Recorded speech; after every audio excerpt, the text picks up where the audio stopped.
అందరికీ నమస్కారం.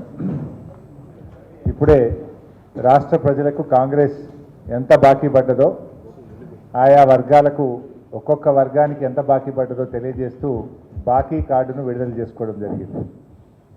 నాడు ఇది అభయహస్తమని బాండ్ పేపర్ల మీద సంతకాలు పెట్టి ఇంటింటికి పంచిన కాంగ్రెస్ పార్టీ ఈరోజు ముఖం చాటేసింది. రాష్ట్ర ప్రజలకు ఇది అభయహస్తం కాదు, అచేతన హస్తం అని తెలియడానికి ఎంతో కాలం పట్టలేదు. ఇది అభయహస్తం కాదు, ఇది అచేతన హస్తం అనే విషయం ప్రజలకు అర్థమైంది. ఆ రోజేమో పోటీలు పడి గాంధీల మాట ఇదని గాంధీ టోపీలు పెట్టి సంతకాలు పెట్టి గ్యారంటీ కార్డులను ఇంటింటికి పంచి ఓట్లు వేసుకొని అధికారంలోకి వచ్చారు. కానీ ఈ గ్యారంటీ కార్డు ఇలా గ్యాసిప్ కార్డు అయిపోయింది. అంతా మోసం, అంతా దగా కార్డుగా తెలిపోయింది. ఆ రోజు అధికారంలోకి వచ్చిన మొదటి క్యాబినెట్లోనే మేము తీర్మానం చేస్తాము, మొదటి శాసనసభలో చట్టబద్ధత తెస్తాము, 100 రోజుల్లో అమలు చేస్తామని హామీలు ఇచ్చారు. నమ్మబలికారు. ఇది సోనియా గాంధీ మాట అన్నారు, ఇది రాహుల్ గాంధీ మాట అన్నారు. రేవంత్ రెడ్డి చెప్తే నమ్మతారో నమ్మరో అని గాంధీల మాటగా ప్రచారం చేశారు. 100 రోజులు కాదు, ఇలా 700 రోజులైనా కూడా అమలుకు నోచుకోలేదు.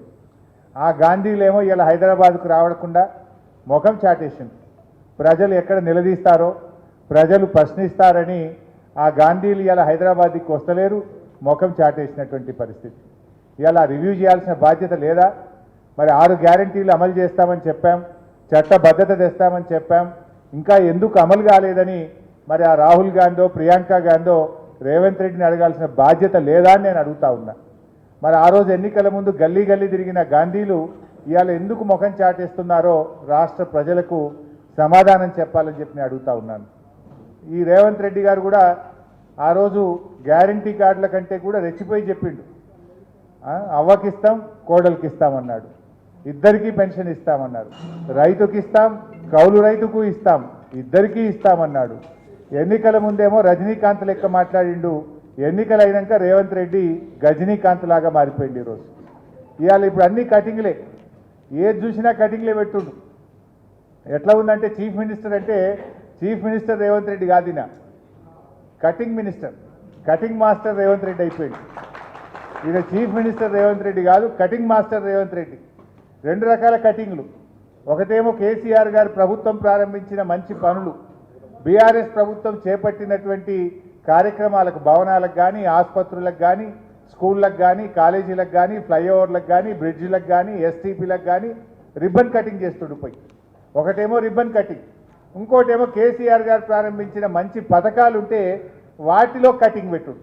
Like Kalyana Lakshmi cutting, KCR kit cutting, nutrition kit cutting, CM breakfast స్కీమ్కు కటింగు, ఫీజు రియంబర్స్మెంట్కు కటింగు, బతుకమ్మ చీరలకు కటింగు, దళిత బంధు కటింగు, అన్ని కటింగులు పెట్టుడు. అయితే రిబ్బన్ కటింగు లేకపోతే సంక్షేమ పథకాలకు కటింగు. ఇంతకు మించి రేవంత్ రెడ్డి చేసిన ఏముంది మంచి కార్యక్రమం? ఇవాళ ఎందుకు 6 గ్యారంటీల మీద అసెంబ్లీలో మాట్లాడతామంటే శాసనసభ పెట్టకుండా పారిపోతాడు? మొన్న అసెంబ్లీ జరిగేటప్పుడు మేము అడిగినాం, 10 రోజులు అసెంబ్లీ పెట్టండి అంటే ఒక్కటే రోజు కాళేశ్వరం మీద పెట్టి బురద జల్లి నెగటివ్గా మమ్మల్ని మాట్లాడనీయకుండా, మాకు మైక్ ఇవ్వకుండా బురద జల్లి పారిపోయింది. నిజంగా నువ్వు అంత మంచిగా చేసేది ఉంటే శాసనసభ పెట్టకుండా ఎందుకు పారిపోతా ఉన్నావు? మార్పు మార్పు అన్నారు, మీరు తెచ్చింది ఏముంది? ఏ మార్పు తప్ప మార్పు లేనే లేదు. ప్రజలను ఏమార్చడం తప్ప రేవంత్ రెడ్డి కాంగ్రెస్ ప్రభుత్వం తెచ్చిన మార్పే లేదు ఈ రాష్ట్రంలో. అంతా మోసం అనేటువంటి విషయం ప్రజలకు అర్థమైంది. అందుకే మేము ప్రజల్ని కూడా కోరుతా ఉన్నాం, ఈ గ్యారంటీ కార్డులు తెలంగాణలోని ప్రతి ఇంటింటికి ఈ ప్రభుత్వం ఆ రోజు గ్యారంటీ కార్డులు ప్రభుత్వం పంపింది. ఈరోజు ఈ బాకీ కార్డులను ప్రతి ఇంటికి బీఆర్ఎస్ పార్టీ పంపిస్తూ ఉంది. రేపు పంచాయతీరాజ్ ఎన్నికల్లో కానీ, జూబ్లీ హిల్స్ ఎన్నికల్లో కానీ ఎవడన్నా కాంగ్రెస్ పార్టీ నాయకుడు ఓటు వస్తే, ఈ ఓటు కోసం వస్తే ఈ బాకీ కార్డు చూపండి, గల్లా బట్టి నిలదీయండి అని చెప్పి నేను ప్రజలకు పిలుపునిస్తా ఉన్నాను. ఎందుకంటే ఆ రోజు 3 నెలలు భద్రంగా పెట్టుకోండి, ఈ కార్డు మీకు చట్టబద్ధత తెస్తాం, 100కి 100% అమలు చేస్తామన్నారు. ఆ రోజు సోనియా గాంధీ గారే రాష్ట్ర ప్రజలకు లేఖ రాశారు, సోనియా గాంధీగా నేను మాట ఇస్తున్నాను, ఇవన్నీ అమలు చేయించే బాధ్యత నాది అన్నారు. ఏమైంది? ఎక్కడ పోయింది ఆ బాధ్యత? ఇవాళ ఎవరెవరికి ఎంత బాకీ పడ్డారు? ఇవాళ ప్రభుత్వ ఉద్యోగులకు మోసం చేశారు, 5 డిఏలు పెండింగు, పిఆర్సీ గురించి మాట్లాడే పరిస్థితి లేదు. ఇవాళ ఆటో కార్మికులకు 12,000 ఇస్తామన్నారు, పొట్టగొట్టారు, వాళ్ళను రోడ్డు మీదకి తెచ్చిన పరిస్థితి ఉంది. ఇందిరమ్మ ఆత్మీయ భరోసా అని వ్యవసాయ కూలీలకు ఇందిరమ్మ పేరు పెట్టిన ఆత్మీయ భరోసాకు కూడా ఇవాళ కటింగే పెట్టిండ్రు.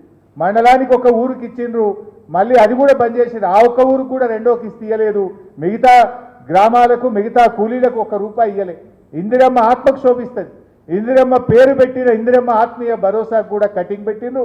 వ్యవసాయ కూలీలను కూడా మీరు మోసం చేసినటువంటి పరిస్థితి. మీరు మోసం చేయండి ఎవరిని? రైతులకు మోసం, మహిళలకు మోసం, విద్యార్థులకు మోసం, నిరుద్యోగులకు మోసం, ఆటో కార్మికులకు మోసం, ప్రతి వర్గాన్ని కూడా ఈరోజు కాంగ్రెస్ పార్టీ మోసం చేసింది. ఈ కాంగ్రెస్ మోసాల మీద, కాంగ్రెస్ మీద ఒత్తిడి పెంచి రైతులకు, రాష్ట్ర ప్రజలకు రావాల్సినటువంటి బాకీని ఈ ప్రభుత్వం మీద ఒత్తిడి పెంచి ప్రజలకు అందే విధంగా చూడడమే ప్రధాన ప్రతిపక్షంగా మా బాధ్యత. ఈ ప్రభుత్వం మీద ఒత్తిడి పెట్టాలి. రైతులకు రావాల్సిన డబ్బు, నిరుద్యోగులకు రావాల్సిన ఉద్యోగాలు, మహిళలకు రావాల్సిన తులం బంగారం, మహాలక్ష్మి 2,500 ఇవన్నీ ఆయా వర్గాలకు అందే విధంగా ప్రధాన ప్రతిపక్షంగా ప్రభుత్వం మీద ఒత్తిడి తెచ్చే కార్యక్రమం చేయబోతా ఉన్నాం. ఇవాళ ఈ బాకీ కార్డు విడుదల ఆయా వర్గాలకు కాంగ్రెస్ ఇచ్చిన హామీలు అమలు జరగాలని, కాంగ్రెస్ మెడలు వంచి ఆయా వర్గాలకు రావాల్సిన డబ్బులు ఇప్పియడం కోసం బీఆర్ఎస్ పార్టీ ఈ యొక్క ఉద్యమాన్ని, ఈ బాకీ కార్డు ఉద్యమాన్ని చేపడతా ఉన్నాం. ఈ కార్డు ప్రతి ఇంటికి పంపుతాం. ప్రతి ఇంట్లో కూడా వారికి అర్థమయ్యేటట్టుగా బీఆర్ఎస్ కార్యకర్తలు వివరిస్తారు. దీంతో రేపు కాంగ్రెస్ నాయకుడు పంచాయతీ ఎన్నికల్లో, జూబ్లీహిల్స్ ఎన్నికల్లో వస్తే ప్రజలే మిమ్మల్ని నిలదీస్తారు. గల్లాబట్టి కాంగ్రెస్ నాయకులను అడగాలని, ఇవన్నీ ఇచ్చిన తర్వాతనే కాంగ్రెస్ పార్టీ గల్లీలోకి రావాలని చెప్పి ప్రజలు నిలదీసే రోజులు దగ్గరలో ఉన్నాయి. ఎంతకాలం పోలీసులను పెట్టుకొని చేయలేవు, అక్రమ కేసులు పెట్టి బెదిరిస్తూ ప్రభుత్వాన్ని నడపలేవు. ఇవాళ ప్రజలు ఏ రకంగా తిరగబడుతున్నారో మనం మొన్న బంగ్లాదేశ్లో చూసినాం, నేపాల్లో చూసినాం, శ్రీలంకలో చూసినాం. రేవంత్ రెడ్డి ప్రభుత్వానికి కూడా కాలం దగ్గర పడ్డది. ప్రజలు నిలదీసి తిరగబడే రోజులు దగ్గరలో ఉన్నాయి. ఇవాళ ప్రధాన ప్రతిపక్షంగా ప్రజల పక్షాన ప్రశ్నించడం మా బాధ్యత. మేమేం గొంతమ్మ కోరికలో కొత్త కోరికలు అడుగుతలేం. ఆనాడు బాండ్ పేపర్ మీద ఒకవైపు బట్టి విక్రమార్క, ఒకవైపు రేవంత్ రెడ్డి, మీరిద్దరే సంతకాలు పెట్టి ఇది మా గ్యారంటీ అని కార్డులు పంచారు. గాంధీలు వచ్చి ఇక్కడ ఉపన్యాసాలు ఇచ్చారు. మీరు సంతకాలు పెట్టిన బాండ్ పేపర్ మీద చేసిన దాన్ని 100 రోజుల్లో అమలు చేస్తామన్న దాన్ని ఎప్పుడు అమలు చేస్తారని ప్రధాన ప్రతిపక్షంగా ఈరోజు బీఆర్ఎస్ పార్టీ ప్రశ్నిస్తూ ఉంది. దీనికి మీరు సమాధానం చెప్పాలి. ఇవాళ మీరు ఆ రోజేమో మాకు చాలా అనుభవం ఉంది, డబ్బులు సమీకరిస్తాం, ఎలా సంపాదించాలో, ఎలా ప్రజలకు ఇవ్వాలో మాకు తెలుసని నమ్మబలికారు. ఇవాళ ప్రతిపక్షం మీద బురద జల్లుతూ తప్పించుకోవాలని చూస్తూ ఉన్నారు. ప్రశ్నిస్తే కేసులు పెడతా ఉన్నారు. తప్పించుకోలేరు. మీరు ప్రజలకు ఇచ్చిన హామీలు అమలు చేయాల్సిందే. బాకీలతో సహా చెల్లించాలి. 100 రోజుల్లో అమలు చేస్తామన్నారు. ఇవాళ 700 రోజులైంది. మీరు మొత్తం బకాయితో సహా ఇలా బాకీలు చెల్లించాల్సిన బాధ్యత మీ మీద ఉంది అని వివరిస్తూ ఈరోజు ఇంత మంచి కార్యక్రమాన్ని వర్కింగ్ ప్రెసిడెంట్ కేటీఆర్ గారు ఈ బాకీ కార్డును విడుదల చేస్తూ తెలంగాణ ప్రజల్ని చైతన్యం చేసే ఇంత మంచి కార్యక్రమాన్ని వారు చేపట్టినందుకు వారిని అభినందిస్తూ వారిని మాట్లాడాల్సిందిగా కోరుతున్నాను.